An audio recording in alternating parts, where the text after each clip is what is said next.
my name's Ruben, and I'm a young transgender male artist.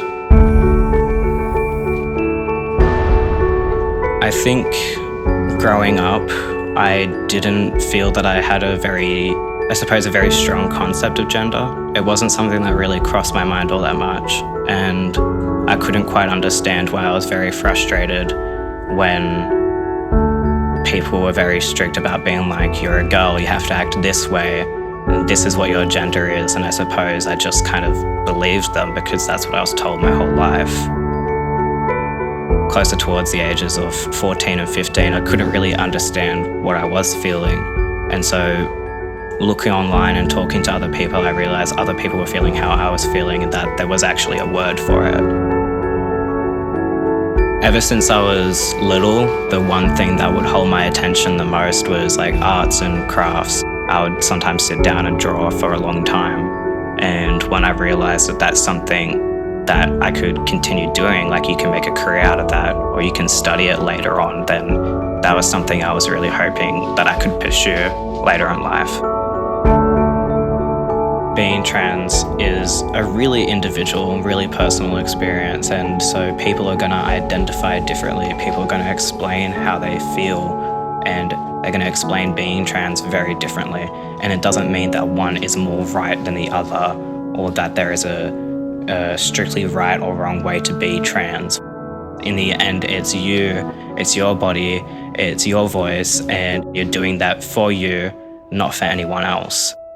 The most meaningful piece in my artwork so far is a really quick self-portrait that I did. I just thought it was going to be a scrap throwaway one, but I suppose I've never really looked at myself that much before. I wasn't trying to idealize how I look or anything. I was really just looking at how I actually was and drawing from that.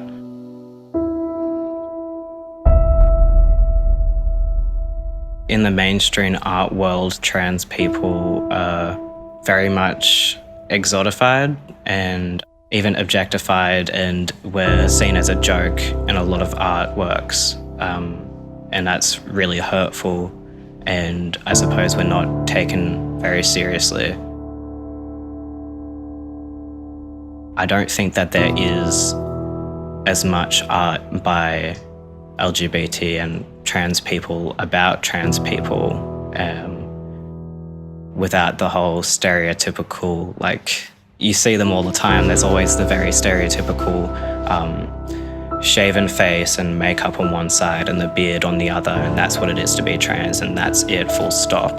And there's not really much of an exploration of how really deep and complex being trans can be, and how deep and complex that art can be explored. If I could say anything to my younger self, I'm not going to say, oh, it gets better. In reality, there's going to be some really, really hard days, and you're going to wake up and feel like you can't do it anymore. You step into the world with, there's so much hostility towards you. You're going to start doubting yourself. Am I in the wrong here? You know, do I deserve this? It's really hard to power through those things, but at the end of the day, I would try to remind myself, like, you're here, you exist. At the end of all of it, it's going to be so worth it, and you really want to stick around for that.